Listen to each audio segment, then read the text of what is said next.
Bruchim Abayim, welcome. I guess I should say Bruchim Abayim to myself too. It's great to be back with all of you.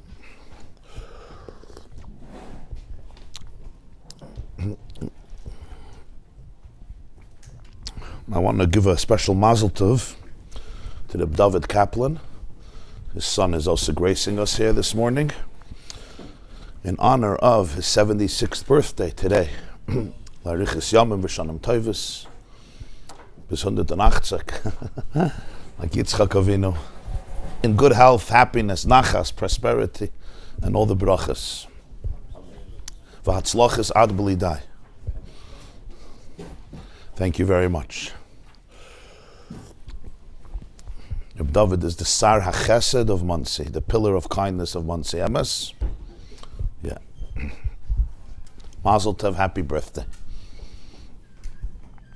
Also want to give Reb Mordechai Litzman a mazel tov in the birth of a granddaughter, and Reb Avram Steigart for the Pidyon HaBen of his grandson yesterday. Mazel tov. Okay. Amen, amen. Okay, so today we begin Be'ezer Hashem a new Maimer, and it's a very fundamental and foundational Maimer in the world of Chassidus and in the world of Chabad Chassidus. This discourse that we're going to learn, this Maimer that we're going to learn, is considered one of the very Yesodisdik, foundational Maimarim of Teres Chassidus and Teres Chassidus Chabad. And it was said by the fifth Lubavitcher Rebbe, the Rebbe Rashab. We learned his Maimer V'yadaita once, V'yadaita Moskva, and we learned Hechaltzu not long ago. And this is known as the Maimer Ner Chanukah Tofresh Mem Gimel. So Maimer that was said on Chanukah, Tofresh Mem Gimel, which would be 5,643, or in English, it would be 1882. So this year is actually exactly 140 years since the Maimer was said, Tofresh Mem Gimel, the Tofshin Pei Gimel, right? Nun Gimel, Samach Gimel, yeah. 140 years exactly, 140th anniversary since the Maimer was said. It's a long and very well explained and articulated Maimer, bringing out some of the fundamental points of the Baal Shem Tov that the Baal Shem Tov taught and the Baal HaTanya taught and their students, all the Talmidei Baal Shem Tov. So this Maimer brings it out with tremendous harchava, with tremendous expansiveness. The Rebbe Rashab had a chassid, his name was the Rashbatz, and he was still by the Tzemach Tzedek, and he wants to find the Rebbe Rashab as the Rambam from Teres Chassidus, the Rambam of Chassidus. What's Pshat? The Rambam was the person who organized the Shas. Today, we have the Gemara is very organized because you have so many Svarim that compiled things. When the Rambam came along, there was no Sefer that organized the Gemara in terms of halacha, and the Rambam came and he created a system of how you think and how you look at halacha and every mitzvah, and he organized it, and everything had its place and its sugya and its dinim and its hagdaris, both in terms of the technical and the lamdas. So he defined the Rebbe Rashab as the Rambam from Chassidus. You see it very much in this Maimer and many of his Maimarim. Okay, so let's begin. You see the date, B'sayata Deshmaya, Shabbos Chanukah Reish Mem Gimel. Reish Mem Gimel is Tofresh Mem Gimel, which is again 1880, the end of 1882, and 5643 in the Hebrew calendar. 140 years ago. Tanu Rabbanan. As all the Maimarim, they begin usually with a pasuk or with a Maimer Chazal. Tanu Rabbanan. This is a quote from Maseches Shabbos, Perek Bamem Adlikin. The sugya of Chanukah is in Maseches Shabbos, the second Perek, Bamem Adlikin, Daf Chaf Aleph, Shabbos Daf Chaf Aleph. So the Gemara says as follows: Tanu Rabbanan, the rabbis taught, Ner Chanukah mitzvah lo nicha al Pesach beisim b'chutz. The mitzvah of the candle of Chanukah is to place it at the door of your home, but outside the door of your home, not inside. The original mitzvah, the way Chazal instituted the mitzvah of Chanukah, which was of course during the time of Bayis Sheni, was to place the Chanukah candles al Pesach Beis, taka near the door of your house, not just stam outside, but mibachutz, outside of the door. Shabbos daf chafalef amid beis. What does the word mibachutz mean? You would think it's simple, outside. You go to the door and you put it outside of the door, right? There's a Pirush HaTosfos. So Tosfos in Gemara explains, Almighty, this is a quote from Tosfos, Almighty, the Gemara is talking about, Sha'abayis oimed l'reshus harabim. The house goes out to the public domain. In halacha, there's arba reshuyos, there's 4 different domains halachically. One is reshus hayachid, the private domain. The opposite is reshus harabim. Then you have in the middle a karmelis and a makam ptur. But here it's negated reshus harabim. Reshus harabim generally means the place where the public walks, the public goes. It's a place for the public, a public thoroughfare. So if the house goes out to reshus harabim, yeah, you have a house that goes out to Fifth Avenue. So then you put the menorah outside of the house in the reshus harabim. Avali me'medes l'chatzer. But what happens if many homes in Talmudic times, you have it today also in Eretz Yisrael, would open up to a chatzer? They wouldn't open up to the main street, to the main thoroughfare. They would open up to a chatzer, to a courtyard. So you had many houses. They would share a courtyard, just like when houses share. You have it a lot in Yerushalayim, other places in Eretz Yisrael. You know, the kids play in the chatzer, and then from the chatzer there's a door that goes out to the reshus harabim. Sometimes it was a door that went out to a mavoi, to an alleyway, and that went out to the reshus harabim. So Tosfos says, what happens if your house doesn't open up to the public domain? So if you put the menorah by the door of your house, even outside, who's going to see it? Only those who walk in the courtyard. So Tosfos, then yanichen al Pesach Hatzeroi. Then you don't put the menorah at the door of your house. You put the menorah at the door, the entrance to your courtyard, which goes out to the reshus harabim. You put it outside of your courtyard. The point is that people in the reshus harabim walking back and forth should be able to see your menorah.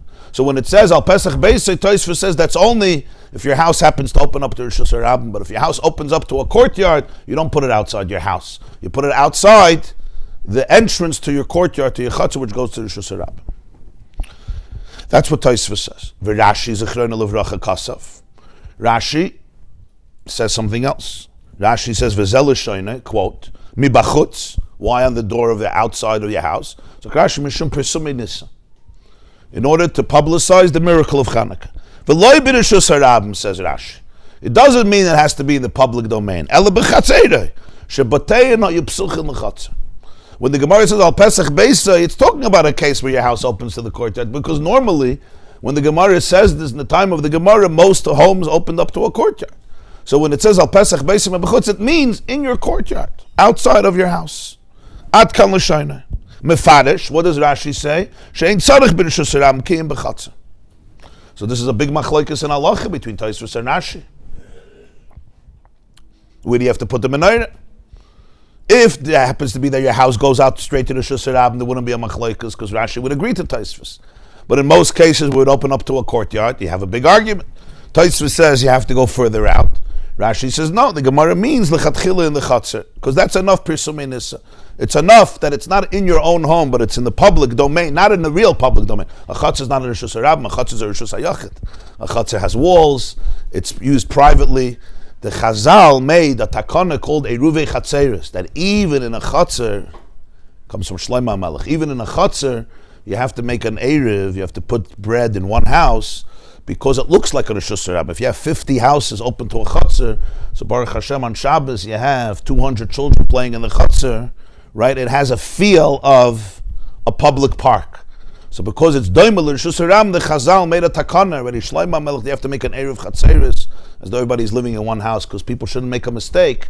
Children growing up, if you could carry here, you could certainly carry outside of the chutzah. What's the difference? Another 100 people.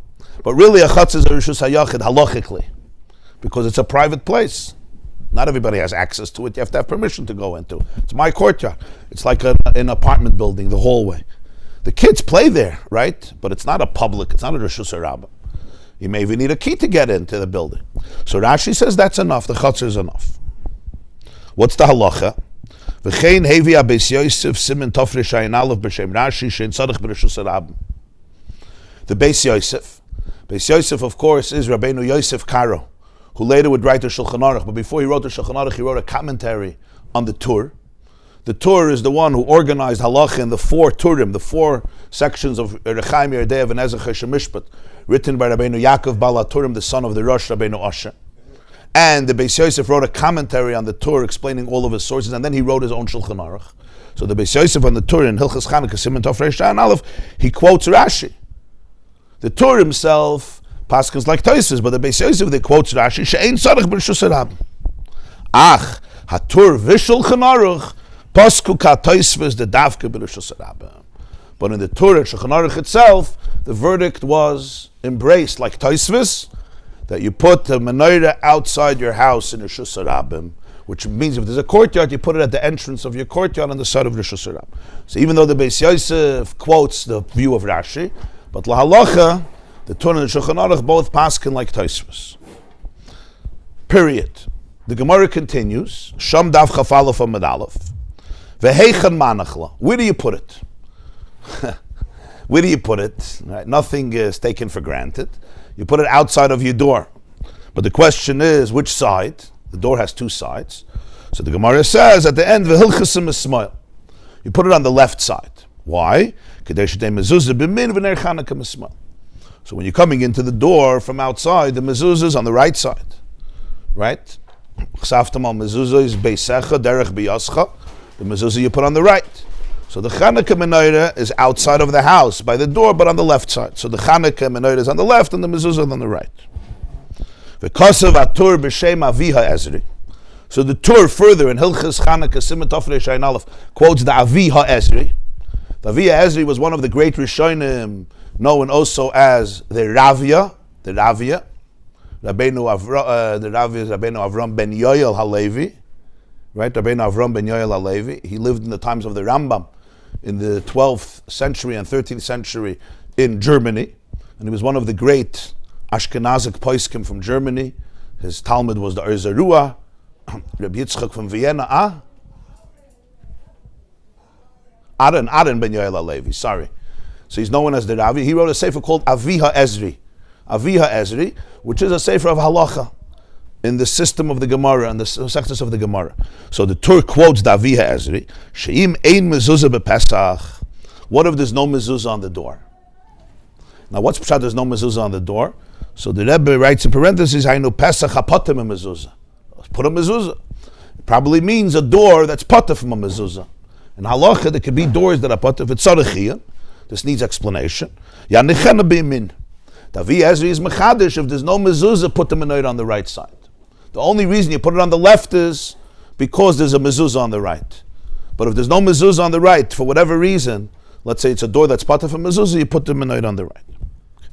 These are the 2 halachas that he quotes in the beginning of the Maimer. What's the Havana that when the Chazal instituted Ner Chanukah, it's the one mitzvah that they said you have to do on the outside. And not only that, and according to Tosfos, and that's the halacha, not just outside, but in the public domain. You would think it says in Gemara Pesach Beisai, at the entrance of your home. So Tosfos says, no, it's not about the entrance of your home. If your entrance of your home is by the Shus Rabbim, Gesundheit, but it's not about the entrance of your home. For example, by mezuzah. By mezuzah, it also says Beisecha. The Chsiv, Uchsaftam al, mezuzah is Beisecha in Krishma. You should write the parshiyas on the mezuzah on the doorpost of your home. Sheshayich lahabayis. The din of mezuzah is connected to the house. Shahabayis chayav b'mezuzah. It's a din in the bayis. The bayis is chayav b'mezuzah. Yeah, you don't put it only inside the house. You put it on the outside, emes. That's what it says. Al mezuzah is beisecha. It should be at the doorpost. You don't put the mezuzah inside. For the outside door, it has to be outside. But it's a din what? That's connected to the house. You don't say you go out to the Shus Rabbim to put the mezuzah there. So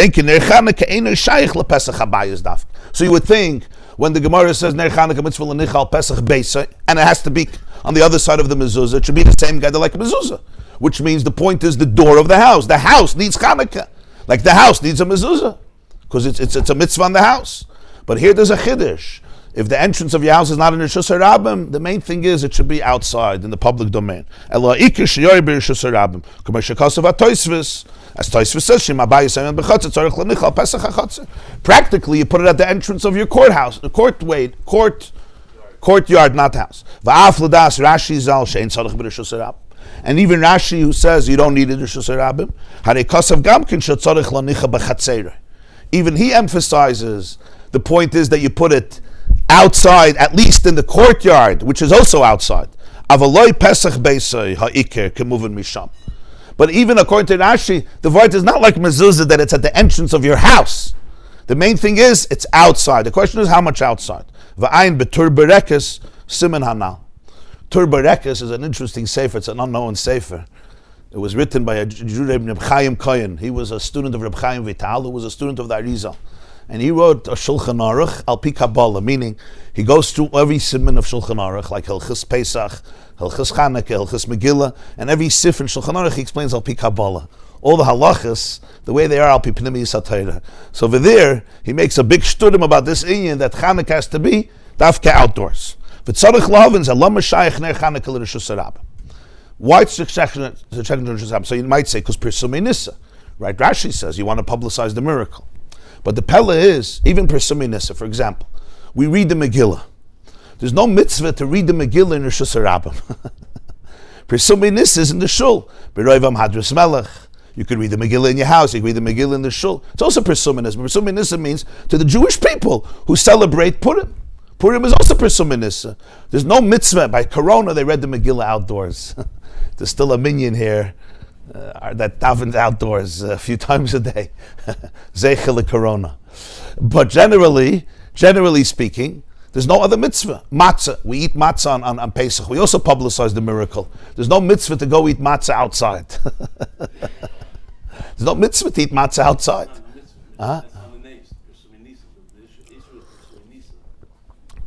Megillah is also Pirsumei Nissa. We do it in shul. You can't see the words. There's no Pirsumei Nissa by uttering words. But here, it's stalkus. There's no words.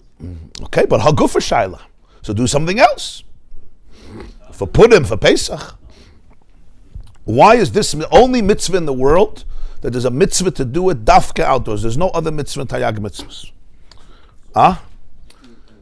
Sukkah outside, inside the sukkah. You don't take off the walls for Pirsumei Nissa. Gam tzarich lahavin laba b'smel dafka. But it is Pirsumei Nissa. Everything is Pirsumei Nissa. Megillah is also Pirsumei Nissa. Everything is Pirsumei Nissa.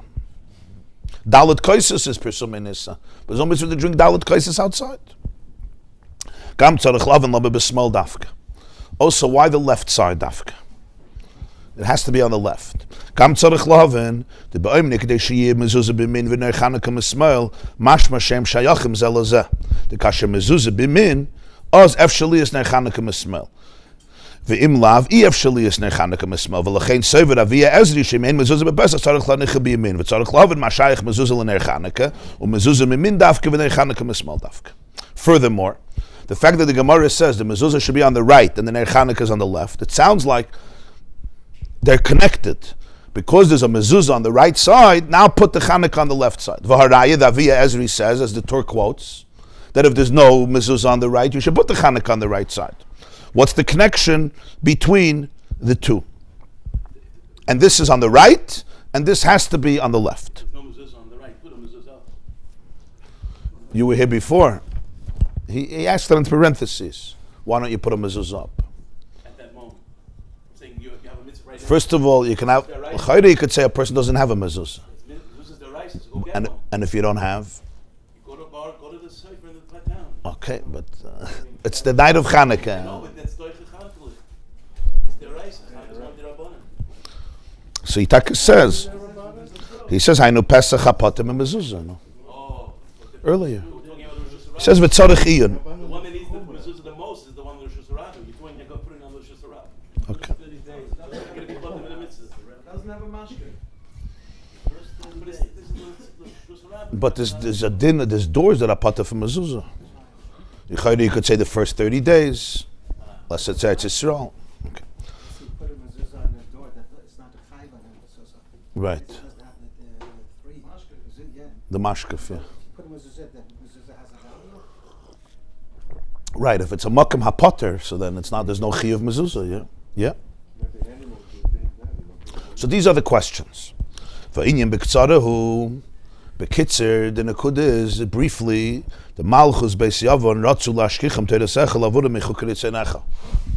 We say in Alanissim that the Malchus, the regime of Yavon, of the Syrian Greeks, wanted to accomplish the following goal: Lashkichem Teiresecha, to make the Jewish people forget your Torah, and to remove them, to take them away from Chukritzenecha, from the laws of your desire, violating your desire, your Ratzon.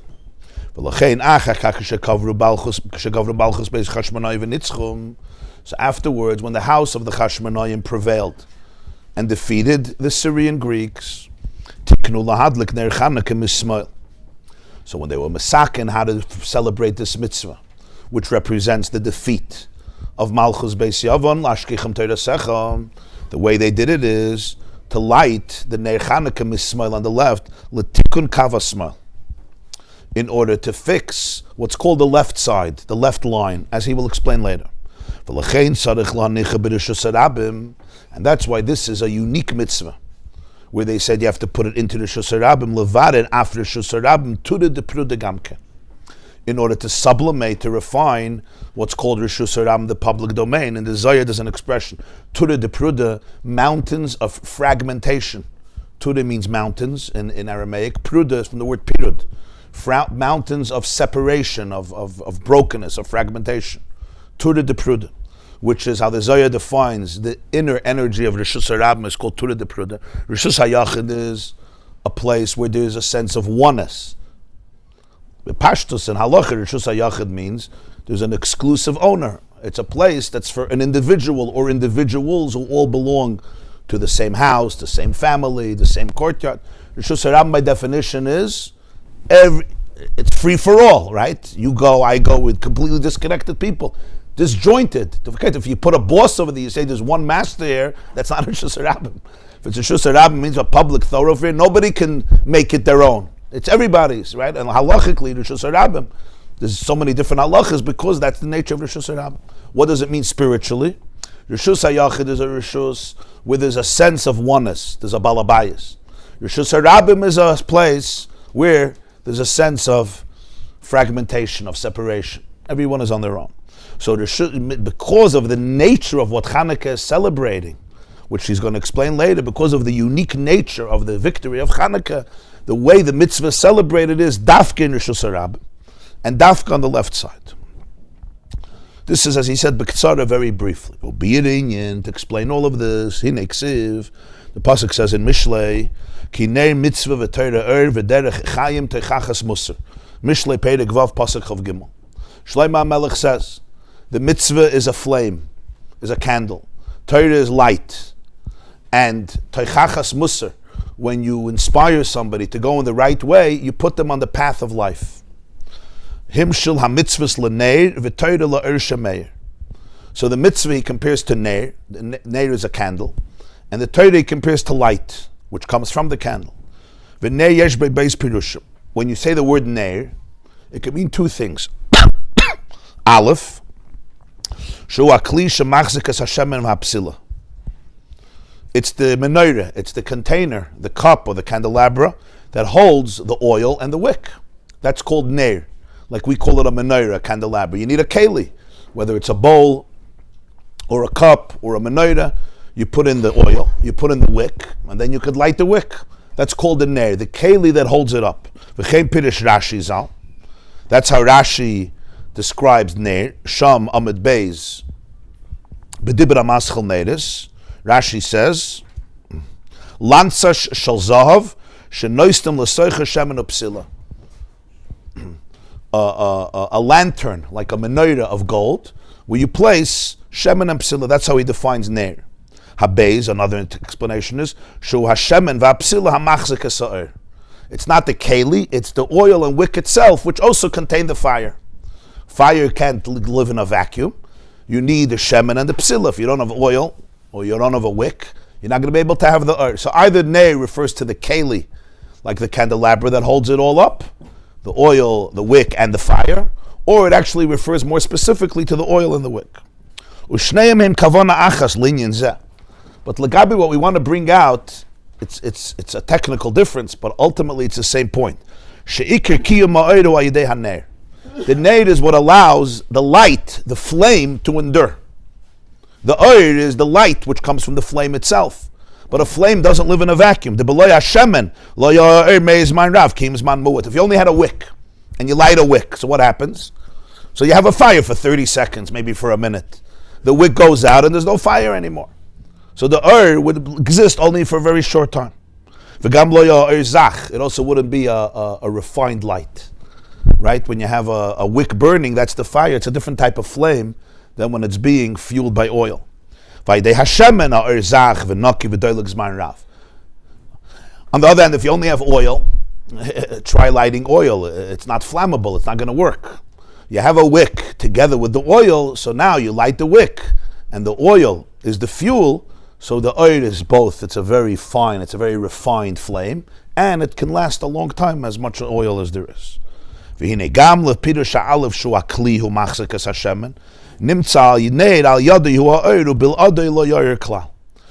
touch neir is the vessel, or neir is the oil in the wick, the bottom line is, it's what allows the flame to function. You just put shemen without a keli, it's going to be scattered everywhere. It's not going to have, again, it's not going to be able to last. The psil itself is also not going to be able to last. The flame won't be able to last on it. So if you touch neir, that it's the shemen and the psil, it's obvious that the neir holds up the oir. Without the neir, you can't have oir. You can't have the light which comes from the flame. Even according to the first pshat of Rashi, it's the same idea. It's the keli that holds it up. So now we come back to the pasuk of Shlomo HaMelech says neir mitzvah v'torah oir. So the pshat is shekidei sheyeh v'torah oir udafka idei haner mitzvah. Ubeloi neir mitzvah yev shali is torah oir. So when he says neir mitzvah v'torah oir, the mitzvah is the neir. The mitzvah is the neir, and torah is the light. So it means mitzvah is compared to the wick, the oil, the menorah, which allows the flame of Torah, the light of Torah, which is the light itself, the fire itself, to last and endure. How come the match doesn't get any credit? Give him credit, because he's called a match, not a nair. Like the flintstone. The flintstone, when it says Avram Avinu took to the Akedah, Vayikach biyadoi es ha'esh ves ha'macheles. What did Avram take in his hand? Doesn't say in the 80. He took the Eish. Probably Flintstone. What did Avram take in his hand? What said he took? A Eish v'samachelas. So then he took a sword. What's the Eish? He took in his hand fire? He didn't take in his hand fire. I'm saying, what did he take in his hand? He had to go for a few days. He went for a few days. So what did he take in his hand? So he probably took a substance that can make a fire. He didn't take fire in his hand. I don't think that's pshat. Probably the flintstone, whatever they used to make fire, we would call it a match. But whatever they used, that's what he took in his hand. To explain all of this, all of the mitzvahs are manifested. They're enclosed, meaning they can only happen through physical material things. Tzitzis b'tzemer gashmi. A person can fulfill the mitzvah of tzitzis without a physical garment. Tzemer gashmi, physical wool. Tefillin beklav gashmi. You can't fulfill the mitzvah of tefillin if you don't have klav gashmi, physical material parchment that comes from the hide of the animal. Dalad minim shebelulav b'tzmachim gashmim. You want to fulfill the mitzvah of lulav, you need the physical produce, the physical tzmachim, the vegetation of the lulav, the palm branch, or the esrig, or the hadas of the arav. V'chein mezuzah beklav gashmi. You want a mitzvah of mezuzah, again, physical parchment. V'chein kol ha-mitzvahs. If you go through all the mitzvahs, k'may trumas, meiseres, chuli, how you fulfill the mitzvah of truma? You need physical grain, physical fruits, physical vegetables. Meiseres, the meiseres that you give, the same thing. You give percentages of physical produce, chuli, etc. V'hinei mitzias hadvarim gashmim nishavam m'shem elikim. Like we learned in many places, many times. The mitzias, the reality of physicality, emerges in reality through what's called Hashem's name of Elikim, Kamashikasov. Like it says in Tehillim, Kapitel Lamed Gimel, many say it Shabbos morning, before Baruch Shamar, those who say the Mizmorim, Bidvar Hashem Shemayim Nasu, V'ruch Piv Kol Tzvam. The heavens were made, they were built, they were created through Dvar Hashem, through the word, the utterance of Hashem. V'dibur hu b'chinas malchus shem Elokim. It says in Zohar, malchus peh. When you speak about dibur, b'dvar Hashem, the speech, the words of Hashem, in Kabbalah that's associated with a quality known as malchus.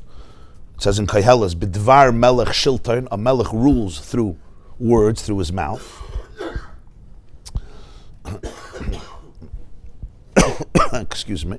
So dibur is associated with malchus, which is associated with Shem Elokim in Nister and Kabbalah. That's the name of Elokim. V'zel b'reish is bara Elokim. That's why the opening of the Torah is in the beginning. Elokim created es hashamayim v'haaretz. Lamed beis pamim Elokim nema b'maisa b'reishis. If you go through the story of Maisa B'reishis, the story of creation, the first days of creation, the 6 days of creation, it says 32 times the name Elokim. Vayomer Elokim yehi yor vayi yor. Vayomer Elokim yikavu amayim. Vayomer Elokim v'ruach Elokim. Vayomer Elokim tachi yoretz. Vayomer Elokim yehi ma'oretz.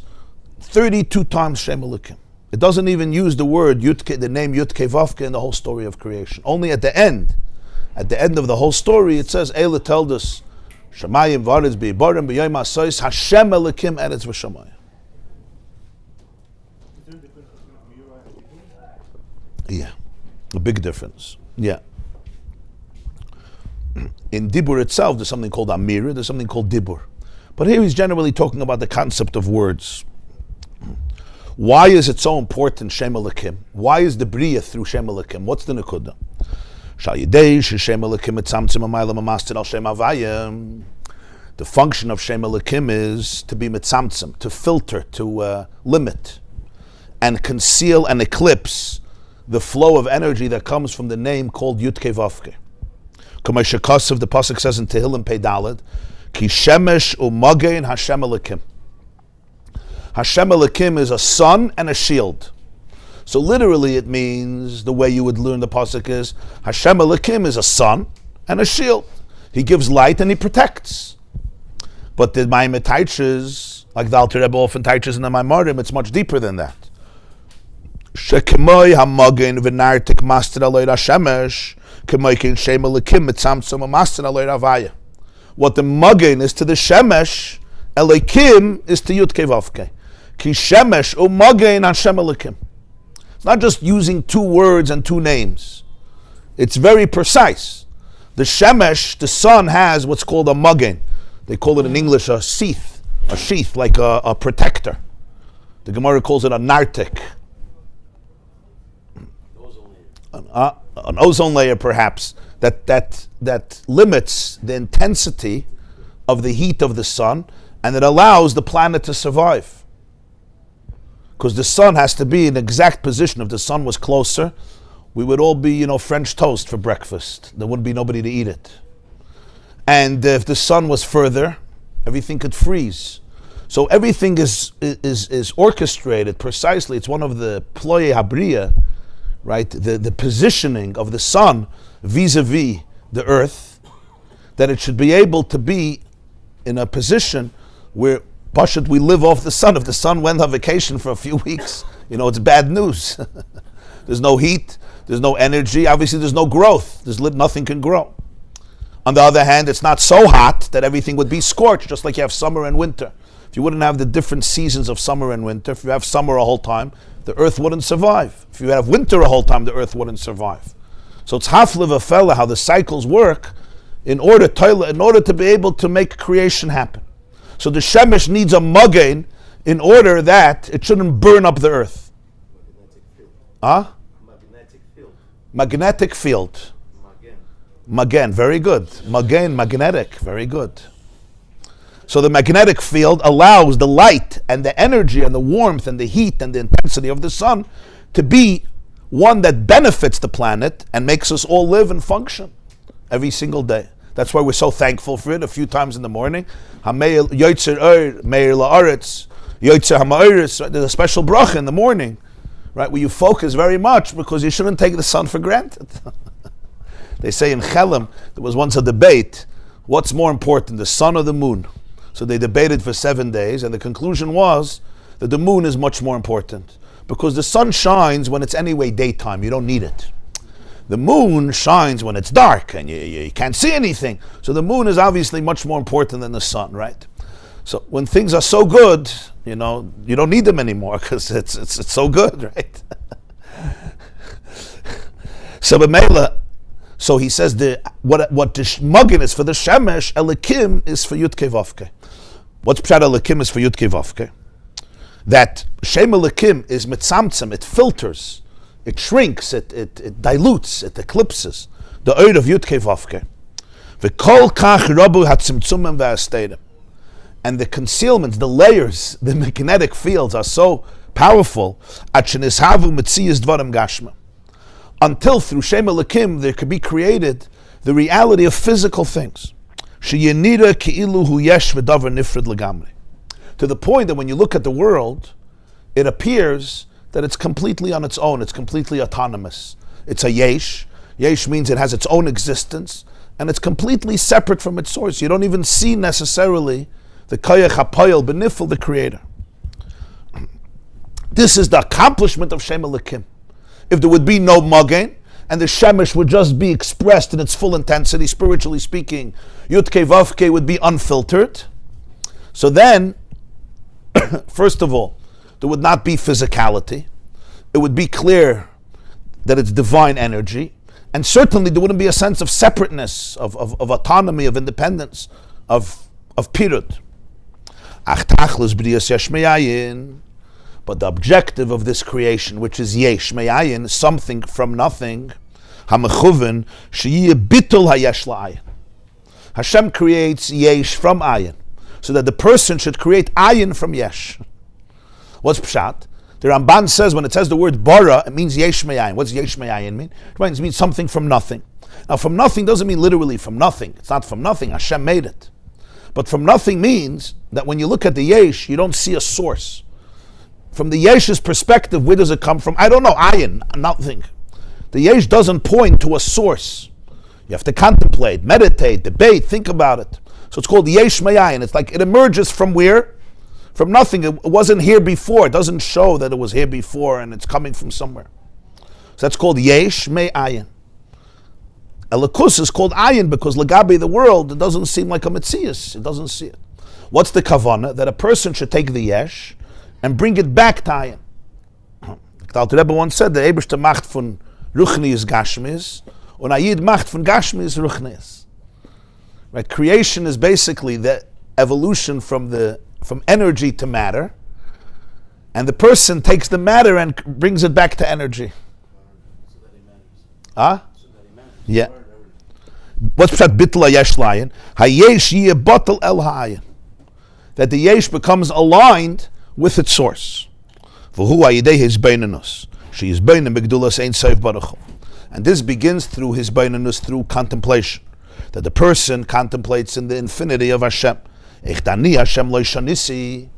Pasuk says in Malachi, the last Navi says, I Hashem have not changed. What does it mean, lo shanisi?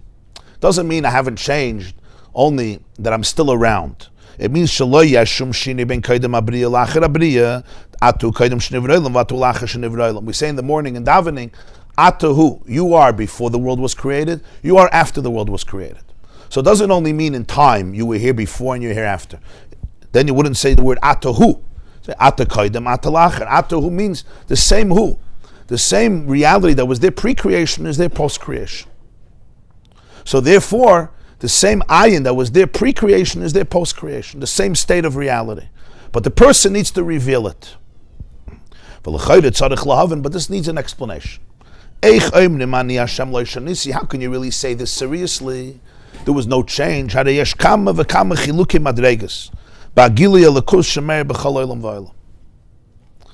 say there was no change in terms of creation seems like an absurd thing to say.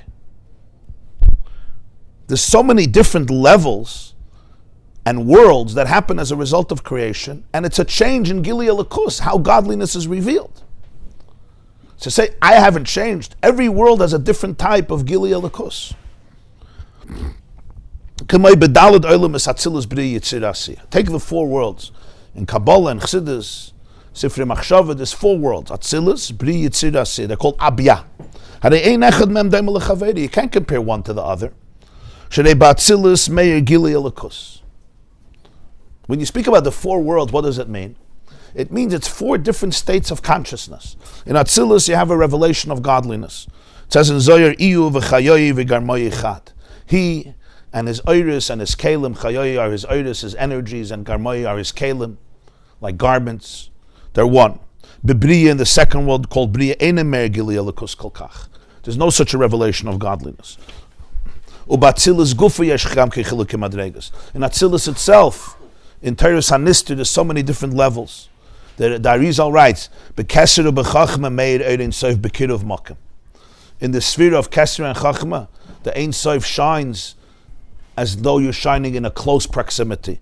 Bebina berichuk makom. The lashon, this is the Arizal lashon. In Bina, it's like from in a far place. Ve'ena kavana makom gashmi chas v'shalom. It doesn't mean physical place. Ela kavana the bekeseru bechachma meir gilui rav. In Keser and Chachma, there's a tremendous revelation of the divine. Bebina ein meir begilui kol kach. It's less revealed. Ubezah is the sixth midas called Zeir Ampin. Meir derech haloin. It's like through a window. So it's more filtered. Ubemalchus, he says derech nekev. It's like through a hole. Shu oitzimtzum yoser. So even in Atzilus itself, every sphere has a different dimension of what's revealed. But generally, Batzilus derech klal meir gili elikus. But generally, in Atzilus is a place where godliness is revealed. Shenikra gilu yahelim delikus. Atzilus is called a place where elikus is revealed. It's actualized. It's not even called a world that's created. Bria is already the second world. Atzilus is a world. It's not even a world that's created. It's just elikus is concretized. It's revealed through the spheres. Aval bebriya einem meir gili elikus. V'nikra bria yesh meyayin. Bria is already called, it's a new creation. It doesn't have that same revelation like Atzilus. Ubi Yitzira oid behelam yoser. Yitzira, more concealment. Basiya oid behelam yoser. Commission is Bible is as explained in other places. Acha ba'olam azah hagash mishanu ba hu choshech kaful mchupel helam v'hestel legamre. And in our world where we live, there's a complete concealment, a doubled and redoubled darkness in terms of divine concealment. These are big changes. How do you say there's no change? What is he bringing out here? It's the fundamental question of how you're supposed to understand reality. And this is not just a cosmic philosophical question, it's a very personal question. When Kabbalah speaks about different worlds, Atzilus, Bri, Yitzir, Asiya, it doesn't mean if you take a spaceship and you fly up 100 billion light years, you'll crash into Yitzira. And then you do another few 100 billion light years, you'll crash into Bria, and then you'll crash into Atzilus. Atzilus, Bria, Yitzira, Asiya are four dimensions. It's like four different pairs of glasses. Right? It says, the Alter Rebbe says, when Moshe Rabbeinu was talking to Paray, it was Atzilus talking to Shalosh Tlipas Atmeyas.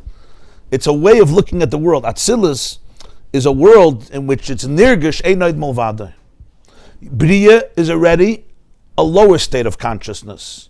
Yitzir is a lower state of consciousness. And then you have the consciousness of Asiya.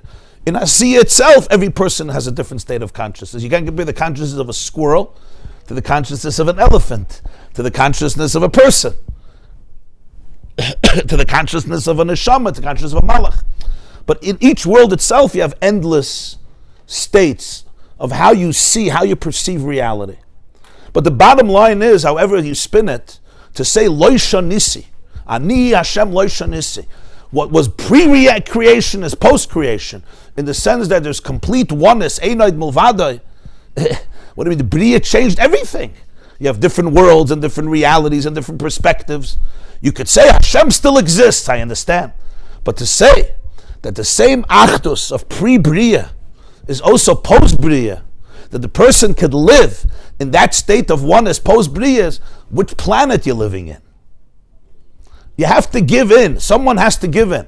Either you say that there is a shinui, there's a lot of shinuyim, it's a whole different reality, or you say that the world is not real. Yeah, there was a tzimtzum, there was shinui. So what's this Havana of Ani Hashem Lo Shanisi? Why can't you just say that Ani Hashem Lo Shanisi? In other words, which side you're going to take, right? If you say all the changes are fake, So then say the case, there's no world. You want to say there's no world, there's no world. So that also doesn't work. So we say, it's all fantasy, it's all in your own perception. So then everything is futile. You say there is a world, there are people, there is a Mitzvos of Asiyah, there is a Mitzvos of Bria, and you'd say, Is that a real hologram? a real hologram. A real hologram. So then l'cha'ira, there's a Mitzvos, and every Mitzvos is different. Every person's perception is different. When you say Atu Kaidim Shenivra Olam, Atu Lacha Shenivra Olam, Ani Hashem Lo Shanisi, you could learn two ways. One way you could learn is Hashem says, don't think that because the world was created, I'm gone. But that's l'chayra not a chiddush. Why would you think that because the world was created, right? Hashem he disappeared. So that's why the Mekubalim learned, Ani Hashem Lo Shanisi means that there was no shinui at all as a result of the Bria. And that's what we say in davening, Atohu Kaidim Shenivra Olam, Atohu La'acha Shenivra Olam. That the same state of oneness that existed pre-creation, the same state of Ein Sof, Atohu, you're still the Zelbahu. The same Hashem Echad pre-Bria is post-Bria. He says that we should deny all of our reality, so we could say there's no Helim, there's no Asiyah, there's no Yitzirah, there's no Atzilus. So one of the two things you have to say. Either you're denying the reality, There are those who wanted to say that, the whole world is an illusion, it's a chalam shechal ma'achere malachere. It's a dimyan, it doesn't exist, and the perception of ego is the biggest perception, is the worst perception in the world, and death is the death of ego, and you go back to oneness. But the hashkaf of Yiddishkeit is not like that. First of all, that itself, that it's a dream, is also a mitzvah. Perception, as we know, is reality, right? What is reality if not perception? All of reality is perception. So it's just the question is how many levels of perception you have. But bichlal, b'reishis bara l'kimus hashemayim v'saretz. So one of the two has to give. Either you say, of course there's a big change and creation happened, and it's not the same thing. Yeah, there's no achdos anymore. Hashem is Hashem, like you say, Hashem is that the pshat? Or you deny the reality of the world. One of the two has to give l'chayra. Either you deny the achdus, you can't say lo shanisi, or you have to deny our reality. One of the two has to give. Could you say that it's not that way? Can you say somehow that there's Atzilus, there's Bria, there's Yitzirah, there's Asiyah, and each one has its own uniqueness, and still, Atu Kaidim Sheniv Lo Yedam, Atu Lach Sheniv Lo Yedam. This is not a question stam in philosophy. Far from it. It's the real question. We spoke a little bit about this in the previous Maimon, Torah Parshas Vayera, Erda Nova Era. Talking about the Svidis, the Ramak, the Arizal, the Baal Shem Tov, the Rambam, the Rasag. It's the real Shaila.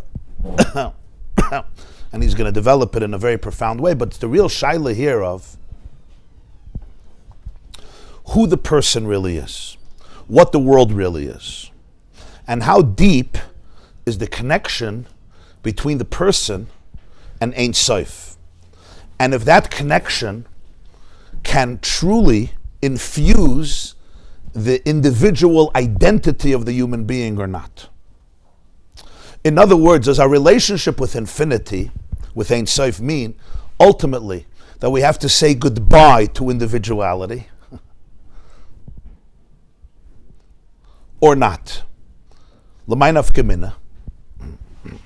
Does Yiddishkeit ultimately want the person to transcend? I go out of myself, I go out of the world. And the more you say goodbye to the self, the more you can embrace the truth. Right? Is that really how it is? And the deeper you go away from that, from the self, from the tzimtzum, from the sense of self, from the self-individuation, the more you can touch the Ein Sof. Or maybe not. But l'chayra, to have both is a contradiction. Either it's infinity, pre-creation, there was no world, and now there is a world. So either you deny the world, and you say it doesn't exist, or you say it does exist, and it's not the same level of achdos. You just can't. There is a gulf, there is a separation. Okay? And even the finest pair of glasses, which is Olam Hatzilis, is still called the world. It's still called the world.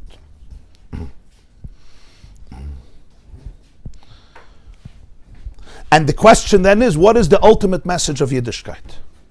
So when he says, the world was created yesh me'ayin, and the kavanah is there should be bittul yesh la'ayin, what does that really mean? Yesh comes from ayin, so the yesh should go back to ayin. So then what do you need a yesh for? So you want to just go back to square one, so don't make it. You make it, so we should just go back. So there has to be a psachidish here.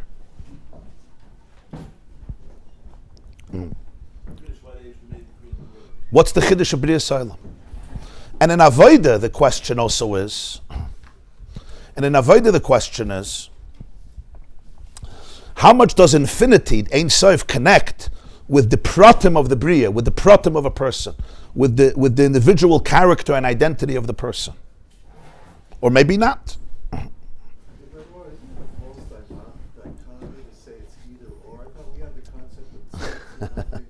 Right, okay. But so this Maimon wants to explore that the either or is a false dichotomy.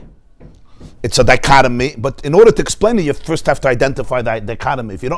If you bypass the dichotomy, then you understand. You need the shnei ksuvim makrishim zeh.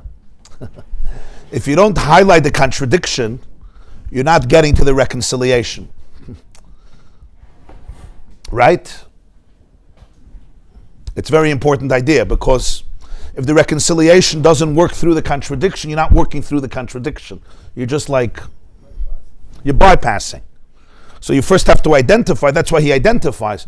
What is it? Is it Ani Hashem Lo Shanisi Atu Kadim Shniv L'Olam Atu Mak Shniv L'Olam? The same Achdus pre-Bria is now also. So the whole Bria is illegitimate, so it's not real. So the Olam it's just a dimyan, it's just a chalam. First of all, that itself is a reality. Is none of that real? Is none of that? Or it is real, and yeah, relax on the achdus, relax on the radical immanence of God. One of the main yesodis of Torah Baal Shem Tov was this nekuda, that the achdus with Ein Sof pre-Bria and after Bria could be the same. In other words, that the Briyas Ha'olam was not a compromise of Achdus Hashem. On the contrary, that the ultimate unity between Hashem and the person can be experienced and achieved and internalized within the world and within the creation. But there seems to be a very big paradox there, because, as I said, logically one has to give. Either you cut from this side or you cut from that side. But you can't have it both. Either he exists or I exist. Very simply. Yeah. This is the Shnei Ksuvim HaMakrishim Zeh Zeh. The Shnei Ksuvim HaMakrishim Zeh Zeh. And it translates in Avodas Hashem constantly. Avodas Hashem is the focus, escape, ultimately, as much as you can, disengage from the world, disengage from the self, because the self is the ego, and that's yeshus, and that's separate. Even in terms of emotions, could you really experience all of your emotions and have a real relationship with Hashem? No, a real relationship with Hashem means, on the contrary, you somewhat disengage from the self because you want to connect to that which is completely beyond me. Or you say, no, I have to be me. I have to be me. So me is me. So then I have to say, I'm sorry, it's not Ani Hashem Lo Shanisi. I'm now part of the equation. Who runs the equation now? Can't say Ani Hashem. There's absolutely, of course, there's a change. I'm not going to delegitimize my existence. This tension in Judaism is a very, very real tension that people have, right? I know you're all looking at me like, it doesn't make sense what I'm saying. Huh?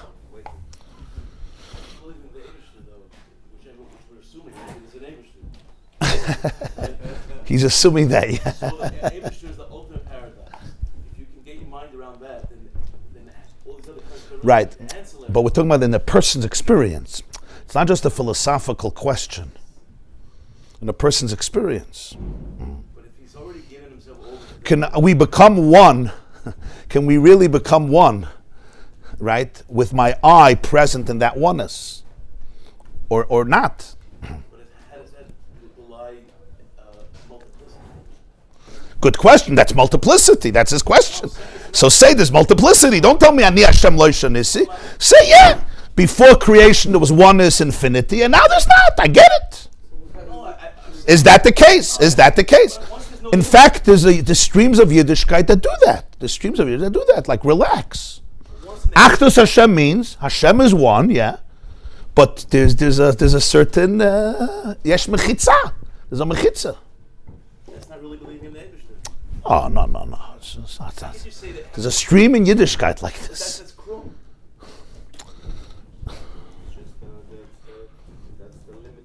There's a certain element where there's I, and you serve Hashem, and you do. I'm talking about Gedolei Yisrael, not. You do this Torah, there's mitzvahs, there's schar, there's olam haba, there's olam haza, right? To say that there's mamish, the achdus of Einoid Mulvadoi, that the ganze Mensch is a lakus. Huh? It's connected to the machlokes of Tzimtzum Kipshuta. You just said that Baal Shem Tov was machadish, that there is no, it's not a single word. The Baal Shem Tov wasn't mechadish, the Baal Shem Tov was megala. The Baal Shem Tov wasn't mechadish, he was megala. He emphasized, he brought out. But like everything in Yiddishkeit, there's different streams of consciousness. Adayom Hazeh, you see, how do you relate to a person's identity? Are people's emotions, individuality celebrated, or it's more like, in the amusement parks when those things pop up and you got to shoot it down, boom, boom, boom, boom, something else pops up, right? So, when people's pop up, boom, boom, boom, boom, boom, boom, boom, and if you could get them all down, now you go to Olam Haba. In other words, in terms of the ego.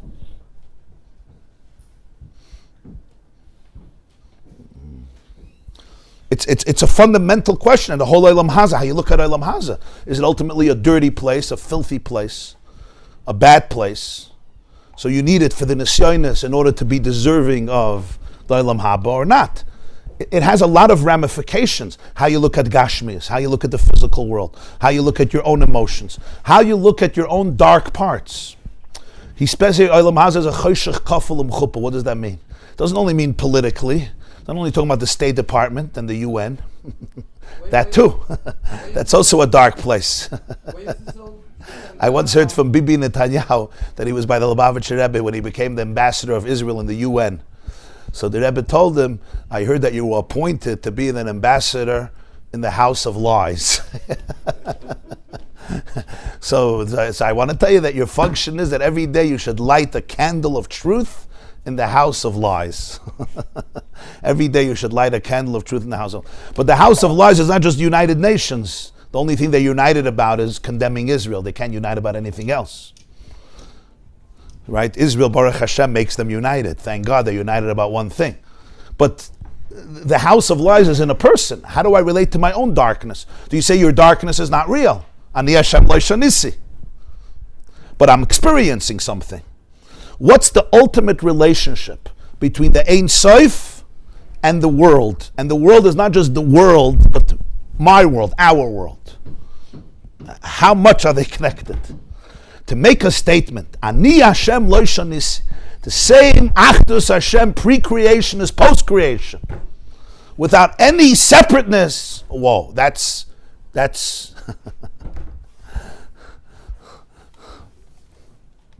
what philosophers, what historians like calling the radical immanence of the Hasidic movement. The radical immanence. You toifus what I'm saying or not really? Atalamivin. Okay. Eicha madrega. So eicha madrega. Ah?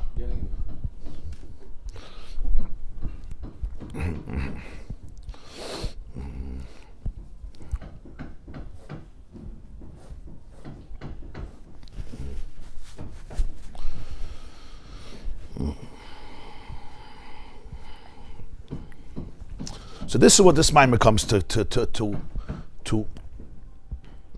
not just to explain, but to bring down. To bring down what does this mean and what it means in terms of a person really relating to this. Because just what it means in an abstract way, so we're back to square one. in terms of a person living with it, in terms of a person relating to it. Yeah, it relates to the whole question of tzimtzum. Obviously, it relates to that whole question. How you understand the tzimtzum. Shem Elokim. There's Shem Elokim and there's Shem Havaya. Shem Elokim is the midas hatzimtzum. How you understand that whole inyan?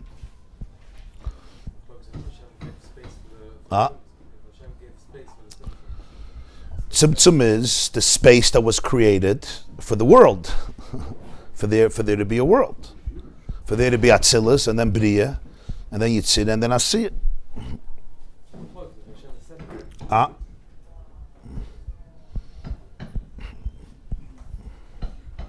What does emunah? It's a question also what emunah means. What emunah means? Right. Something that is beyond grasp. Right. Somebody asked me the other day, last night, in the middle of the night, I got a text, a bacher. So he went through something hard in his life. So he told me that he's getting angry at himself because he feels so much pain from what happened. And it means he doesn't have emunah. Because if he'd have emunah, he wouldn't have all this pain. In other words, how is he teaching emunah? If you really have emunah, you don't have pain. Because Hashem is good, Hashem did it, so he should be smiling. Chayav Adam levarach. Why are you laughing? Huh? Because I don't... You don't buy that. Why not?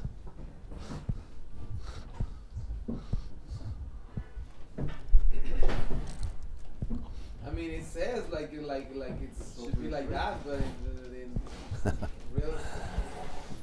There was certain. So let me articulate. Yeah. Pain is the human experience, right? So does emunah mean that you don't have that experience? And if you do have that experience, you feel now not only do you have pain, now you have anxiety that you have pain. So now the pain creates a new pain. It's not enough that you have the original pain. Now you have a new pain that you have pain.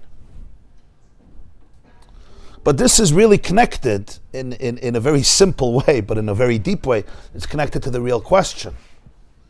Does divine oneness mean that you don't have human emotion? Because you have divine emotion. So the person Tako has that, that Malach Elokim. What do they say about the Belzeruv, Rabbi Aaron? Yeah, he said that he didn't have a bad day in his life. This is after the Holocaust. The Bzusha, there's ma'ases about tzaddikim. The Bzusha, the Maggid once sent somebody to the Bzusha to find out how you could be thankful for negative things. So he said, you probably didn't hear right. He probably sent you to somebody else because I never had anything bad happen to me. The Bzusha, so he understood why the Maggid sent him. Liedich Gisa, the Rambam Paskins and Hilchis Tefillah. What's the mitzvah of Tefillah? That if you have a need, you have to daven for it. What do you mean you have a need?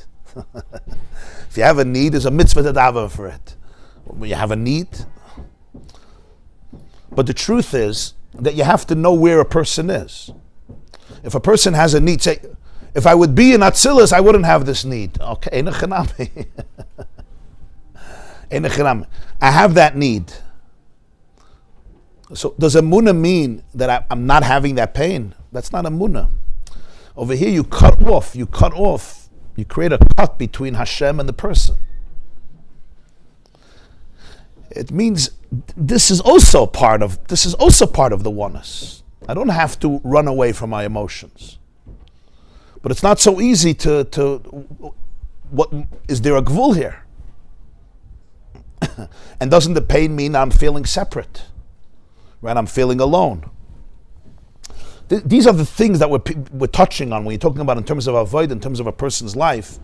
This is the question of what it really means, Achdus Hashem, post-creation like pre-creation. What does it mean that the oneness, the infinity of Ein Sof, hasn't been compromised at all when there's Atzilus, Bria, Yitzira, Asiyah, a world with people and a Choshech, Kafel, and Chupel, where there's so much concealment to the point that in this world you don't even have to say there's a creator. And then you say, really? Einoid Mulvade, Ani Hashem Lo Shanisi. Is this fictional words? Is it abstract words? Sometimes people quote these things from the Baal Shem Tov. So it's more like a Yid has a Munah Pshuta, that is. But it's abstract. How do you really integrate it? Can you live with it? Can you live with it in real life? That's what the Balatanya wanted so much. Chachma, Bina, Das. It should be integrated into Kalim. It shouldn't just be, a Yid has a Munah Pshuta, Eino Ed Mulvadeh. Yeah, Zokta Kapitel Tilim, and he knows Eino Ed Mulvadeh. But to really integrate it, emotionally, psychologically, scientifically, spiritually, internally, into a person's, so to speak, kishkes. That's the dilemma. Okay, Be'ezer Hashem will continue tomorrow morning, 7:45. I want to thank Rabbi Isaac for the copies. And also tomorrow, 9:30, there'll be a class for women in this room. You could tell your wives or daughters. Everybody have a beautiful day and a good Chodesh. It sounds the Rebbe was giving